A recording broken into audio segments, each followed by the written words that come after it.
It's a style of industry that's really neglected unless you get into the larger circles. Food, clothing, water, shelter, your 4 basic needs, but your 5th one, in my opinion, is entertainment. You can't live without entertainment.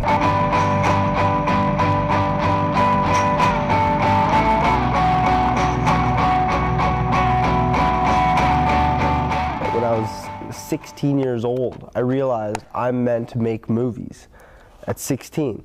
And so when I was 16, I said, I need to make movies, so I dropped out of high school at 17 to make movies, because I knew that if I stayed in and rode the wave with everyone else, I wouldn't be the tide maker. The only way I could explain it is like the big form of film. You have an army of people.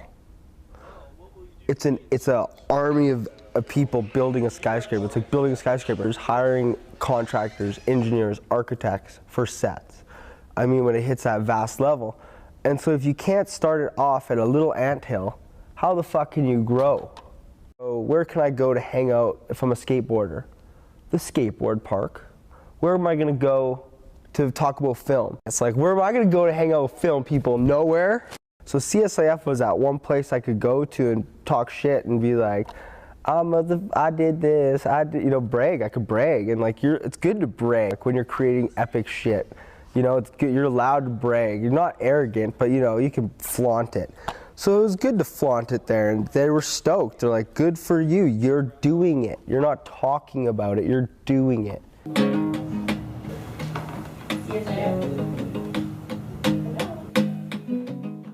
It seems a lot more approachable, a lot more accessible for first-time filmmakers to even go near the idea or of making a film.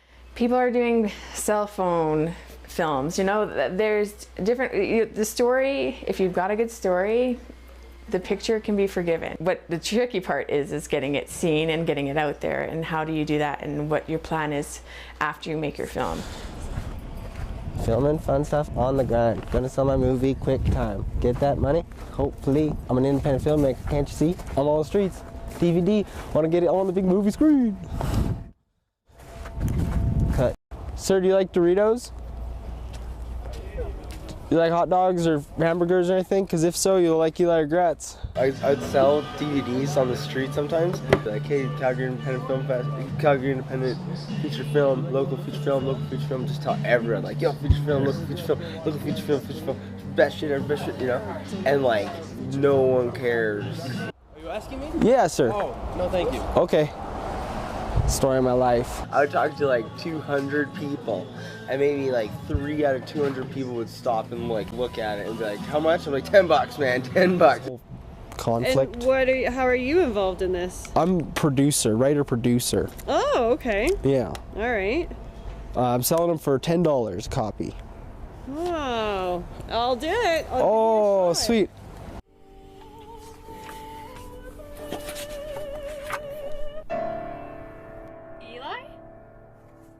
The anticipated budget was $200,000, but then when you wake up and you have to put your socks on and your shoes on, your pants on, your shirt on, and then as all your dreams and hopes start dissipating on the toothbrush, you realize that $200,000 is a fuck ton of money. So it ended up being $30,000. Money was the hardest part of making the movie. It was money, money, money, money, money. All I knew, I was burning cash. I was burning $4 grand a day, burning $4,000 a day. Cash on this thing. And the nice thing about it is they're always updating it.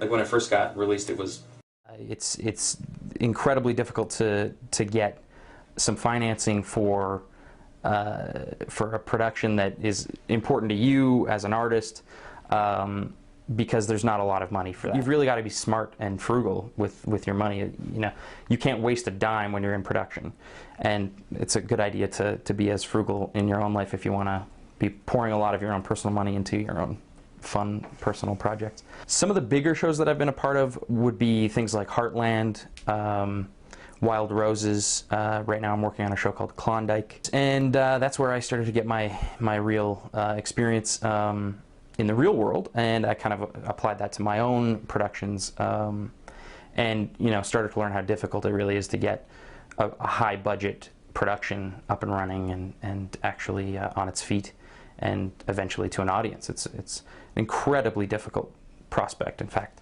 I would say in this country, 1 out of 20 ideas becomes an actual production.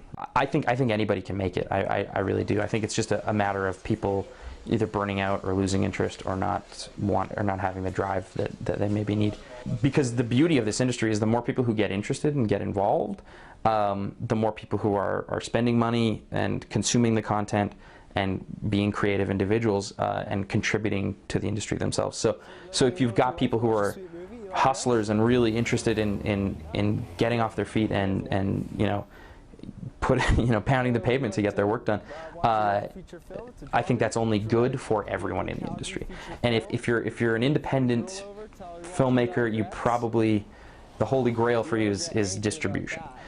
I mean, it sounds cheesy, but something that you probably don't want to do if you're trying to make it is give up. When you were working, like, how did you save? What kind of struggles did you have to like kind of skimp on and whatnot?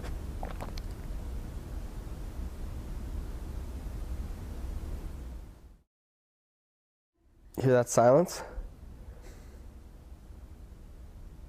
That's how skimpy it was. Couldn't even talk some days, I was so hungry. Just drank water. I'm not even joking either. This is, you know, starving artist, but let's not talk about that. Whatever, it's made. It's fucking made. So, you know, when you run a marathon, you sweat a lot, you get thirsty. Sometimes you cramp up. Do you stop? You don't stop. You don't stop. Nothing can stop me. Nothing will stop me. Because I'm gonna change, I'm gonna warp your minds with my movies.